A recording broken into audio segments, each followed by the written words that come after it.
Okay, ಇವತ್ತು ನಿಜವಾಗ್ಲೂ ಒಂದು ಸಂತೋಷ ತಂದಿರತಕ್ಕಂಥ ವಿಷಯ ನನಗೆ. ಯಾಕೆಂದರೆ ಇದೇ ಸಿನಿಮಾ 100 ದಿವಸ ಆಚರಿಸಿದಾಗ ಚೌಡಯ್ಯ ಮೆಮೋರಿಯಲಲ್ಲಿ ಬಾಬು ಒಂದು ಫಂಕ್ಷನ್ ಮಾಡಿದರು. ಆ ದಿನ ನೆನಪಾಗ್ತಾಯಿದೆ ನನಗೆ. ಇದೇ ಥರ ವೇದಿಕೆ ಮೇಲೆ ನಾವು ವಿಷ್ಣುವರ್ಧನ್ ಸರು, ಪ್ರಿಯಾಂಕಾ ಮೇಡಮ್ ಎಲ್ಲ ಕೂತಿದ್ವಿ. ಆವತ್ತು ಅನೇಕ ಸಂತೋಷ ವಿಷಯಗಳನ್ನ ಹಂಚ್ಕೊಂಡಿದ್ವಿ. ಆ ದಿನ ನನಗೆ ಇವತ್ತು ನೆನಪಾಗ್ತಾಯಿದೆ ಇಲ್ಲಿ ವೇದಿಕೆ ಮೇಲೆ ಕೂತಾಗ. ವಿಷ್ಣು ಸರ್ ಜೊತೆಯಲ್ಲಿ ಪ್ರಯಾಣ ದೊಡ್ಡ ಪ್ರಯಾಣ ನಂದು. ಸುಮಾರು ಒಂದು 30-35 ವರ್ಷದ ಪ್ರಯಾಣ. ನಾನು ಮೊದಲನೇ ಸಲ ಅವ್ರನ್ನ ಭೇಟಿಯಾಗಿದ್ದು ಜನನಾಯಕ ಚಿತ್ರದಲ್ಲಿ. ದೇವನಹಳ್ಳಿಯಲ್ಲಿ ಅಂಗಡಿ ಬೀದಿಯಲ್ಲಿ ಶೂಟಿಂಗ್ ನಡೀತಾ ಇತ್ತು. ಆವತ್ತೇ ಮೊದಲನೇ ಸಲ ನಾನು ಅವ್ರನ್ನ ಭೇಟಿಯಾಗಿದ್ದು, ಅವ್ರ ಜೊತೆಯಲ್ಲಿ ಆ್ಯಕ್ಟ್ ಮಾಡಿದ್ದು ಕೂಡ ಸಹ ಆವತ್ತೇ.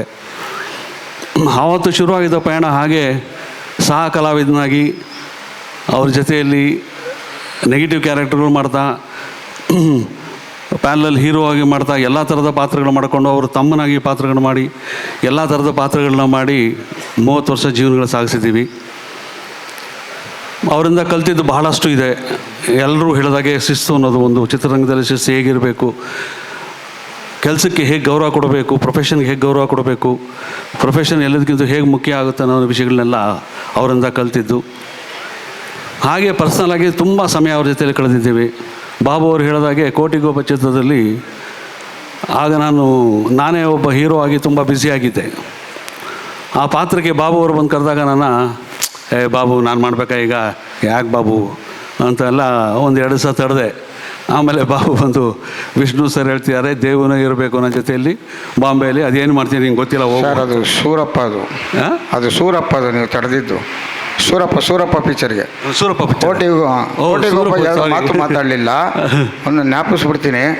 ಸೂರಪ್ಪ ಸಿನಿಮಾದಲ್ಲಿ ದೇವರಾಜ್ ಸರ್ಗೆ ನಾವು ಚರಣ್ ರಾಜ್ ಅವರ ಪಾತ್ರನ ಮಾಡಬೇಕು ಅಂತೇಳಿ ತೊಗೊಂಡೋಗಿ ಕ್ಯಾಸೆಟ್ ಕೊಟ್ಟಿದ್ದೆ. ಕ್ಯಾಸೆಟ್ ನೋಡ್ಬಿಟ್ಟು ನೆಕ್ಸ್ಟ್ ಡೇ ಬೆಳಿಗ್ಗೆ ಫೋನ್ ಮಾಡಿ ಬರ್ತೀಯಮ್ಮ ನಿನ್ನ ಮನೆಗೆ ಅಂದರು. ಹೋದೆ. ಗಣೇಶ್ ದಯವಿಟ್ಟು ಇದನ್ನು ಕೇಳಿಸ್ಕೊಳ್ಳಿ, ಸೂರಪ್ಪ ಸಿನಿಮಾದು ಮಾನೇ ದಿನ ನನ್ನ ಮನೆಗೆ ಕರೆದ್ರು. ಅಲ್ಲಮ್ಮ ನೀನು ನನ್ನನ್ನು ಏನು ಅಂದ್ಕೊಂಡಿದ್ಯಾ ಅಂದರು. ಯಾಕೆ ಸರ್ ಅಂತಂದೆ. ವಿಷ್ಣು ಸ್ಟಾರ್ ಸ್ಟ್ಯಾಚ್ಯೂನ ನಾನು ಹೋಗಿ ಹೊಡೆಯೋದಂತೆ, ಹೊಡೆದ್ಬಿಟ್ಟು ನನಗೆ ಥಿಯೇಟ್ರಲ್ಲಿರೋರೆಲ್ಲ ನನ್ನನ್ನು ಬೈಯೋದಂತೆ. ಇದು ಬೇಕಮ್ಮ ನನಗೆ, ಯಾವುದೇ ಕಾರಣಕ್ಕೂ ನೀನು ದಯವಿಟ್ಟು ಈ ಪಾತ್ರನ ನಾನು ಮಾಡಲ್ಲ ಅಂಥೇಳಿ ವಿಷ್ಣು ಸರ್ ಮೊಬೈಲ್ನ 1 ವಾರ ಅವಾಯ್ಡ್ ಮಾಡಿದ್ರು. ಆಮೇಲೆ ನಾನು ಹೇಳ್ಬಿಟ್ಟೆ. ಅದಕ್ಕೆ ವಿಷ್ಣು ಸರ್ಗೆ ಇವರೇ ಫೋನ್ ಮಾಡಿ, ಸರ್ ನೀವೇನು ಪಾತ್ರ ಕೊಟ್ಟರು ನಾನು ಮಾಡ್ತೀನಿ, ನಿಮ್ಮ ಸ್ಟ್ಯಾಚ್ಯೂನ ಹೊಡೆದು ಥಿಯೇಟ್ರಲ್ಲಿ ಬೇರೆಯವ್ರನ್ನೆಲ್ಲ ಕರೀತಾರೆ ಸರ್, ಬೇಡ ಸರ್ ಅಂಥೇಳಿ ಅದು ಪಿಕ್ಚರಲ್ಲಿ ತಪ್ಪಿಸ್ಕೊಂಡ್ರು.